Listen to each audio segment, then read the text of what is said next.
You're listening to Coffee Break Theology, a King of Kings podcast.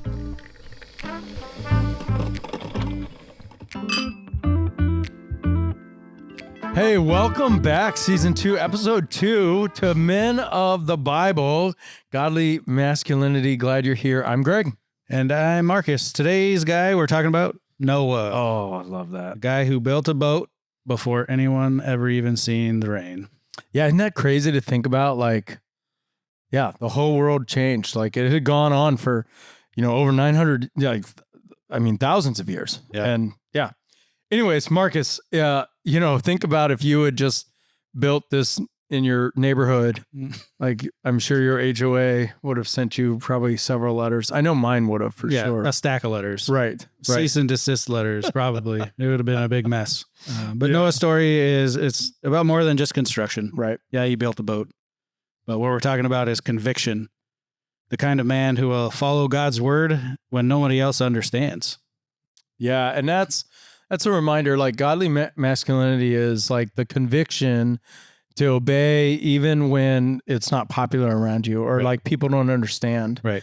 what's happening around you. So Genesis 6:9, Noah was a righteous man, blameless in his generation, and his generation was evil Right. and wicked there, and unlike anything we've seen. And Noah walked with God. That one little sentence that Noah walked with God tells us everything we need to know about his character, his righteousness, his blamelessness, and his faithfulness. Right. That's a good one. Yeah. And here's what Martin Luther wrote about Noah from Lectures on Genesis. It is no light matter to be alone in righteousness while the whole world mocks and persecutes. And that's what Noah had to deal with. Yeah. I mean, imagine 120 years of everyone going what a fool. Why are you doing that? So again, we live actually in a culture, I think for us as United States of Americans, our culture of persecution is more about mockery, not about physical danger, but about mockery. Absolutely. And so like Noah, godly men have to decide, am I walking with God or am I just going to go with the flow and with the crowd, right? And so, It's easy to go with the crowd. That's the easy thing. it is. So the conviction's the hard part. Small Catechism nails this under the first commandment. We should fear, love, and trust in God above all things, above public opinion, above social pressure, above the fear of looking like you're a fool. Yeah. If we're being honest, we all do things that make us look like that, whether they're super convicting or otherwise. The pressure to not look like a fool is very high, especially in these times. Yeah. We'll use a phrase in here, stand firm. That's something we're going to use a lot. And so standing firm is one of the phrases in my favorite verse from last week, in 1 Corinthians 16. But Paul uses it a lot too. He's encouraging believers, stand firm. But it matters what you stand firm in. Right. You can stand firm for almost anything. Right. It should be the right things. 2 Corinthians 1:24 says this, not that we lord it over your faith, but we work with you for your joy, for you stand firm in the faith. I'm just going to keep reading some of these Paul's letters. Yeah. Galatians 5:1, for freedom Christ has set us free. Stand firm, therefore, and do not submit again to the yoke of slavery. Philippians 1:27, only let your manner of life be worthy of the gospel of Christ, so that whether I come and see you or am absent, I may hear of you that you are standing firm in one spirit. It's over and over. I'm going to keep going. Philippians 4:1, therefore, my brothers, whom I love and long for, my joy and my crown, stand firm thus in the Lord. 1 Thessalonians, for we now live if you are standing fast in the Lord. 2 Thessalonians, so then, brothers, stand firm and hold to the traditions that you were taught. 1 Corinthians, we've heard this, be watchful, stand firm in the faith, act like men, be strong. So what are we standing firm in? Stand firm in your faith, stand firm in the word, stand firm in the Lord. Yeah. There's a lot of encouragement there. Noah needed it. He didn't get it from anybody around him, but he got it from God. Can you imagine just how hard that is for Noah? I mean, it's hard for us in this day, but I think, we have others who encourage us and support us when we need to stand firm. Yeah. But Noah, built this boat, this ark, this ship, right? And it was 120 years. Yeah. And there wasn't anyone else. I mean, if you look at the math, it's probably 7 billion people on earth at that time. Right. And no one was like, he had zero encouragement, a lot of mockery, and yet he stood firm. Eugene Peterson kind of describes it this way when he describes what discipleship is, and I think Noah kind of lived that first level of that. Absolutely. A long obedience in the same direction. Yeah. The long, like, consistent over time, just a willingness to follow even when you don't understand. Right. He had no clue what that looked like. Absolutely. Following the direction of God. And so Noah wouldn't have been able to finish what he had he not been consistent in his obedience to God's command and following. And God was pretty specific of what this ark was to look like. Right. And it's not like Noah could hide what he was doing. It would have been easy to be consistent in something that you're just doing by yourself. The thing is like 3 football fields long. It's It's massive. It's massive. I've never been there. Everybody sees it. Yeah. I really, have you been to the ark exhibit? I have not, but that's on my bucket It's on list. my list. It's on my list. So yeah, it's longer than, it's multiple football fields long. Yeah. Everybody saw it. Everybody had an opinion. Right. Everybody thought he was crazy. Right.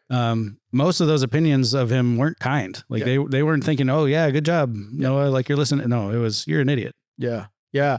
And you know, when people critique you and you do feel like you're out on an island, like it can be really lonely. Yeah. And I can only imagine that Noah felt sometimes like great loneliness. I would even guess to think like that his wife and his kids, like just sometimes were like, hey, honey, dad, is this the right, like, are we sure? Yep.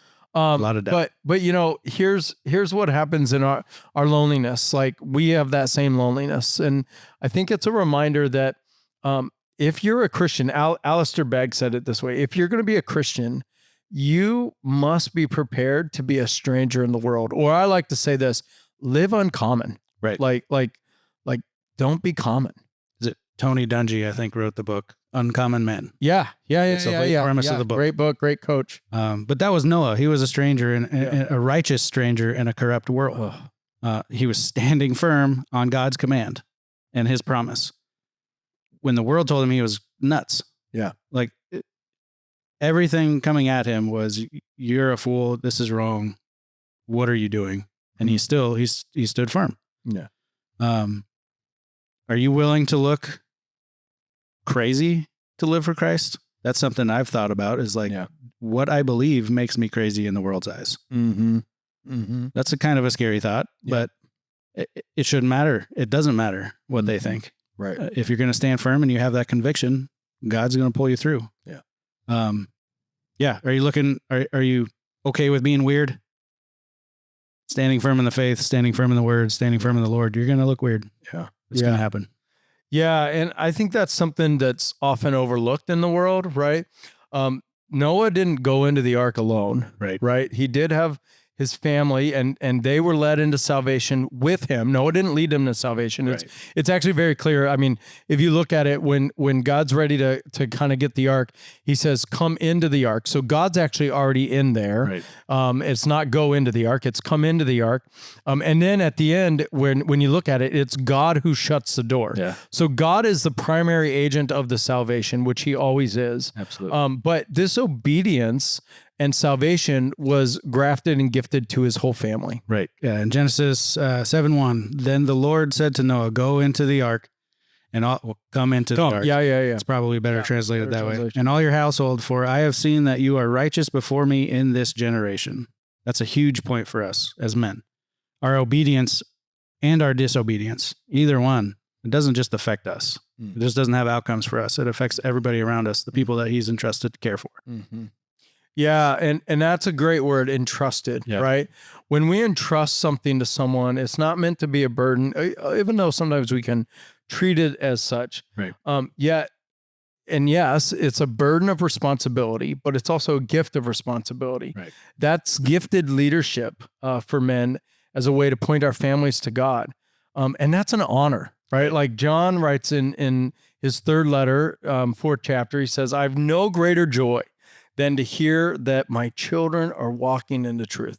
That's awesome. Martin Luther followed that up saying, To be a father is a great calling, but it's also a great responsibility, that one may know it is the highest treasure given by God. Yeah, that's awesome.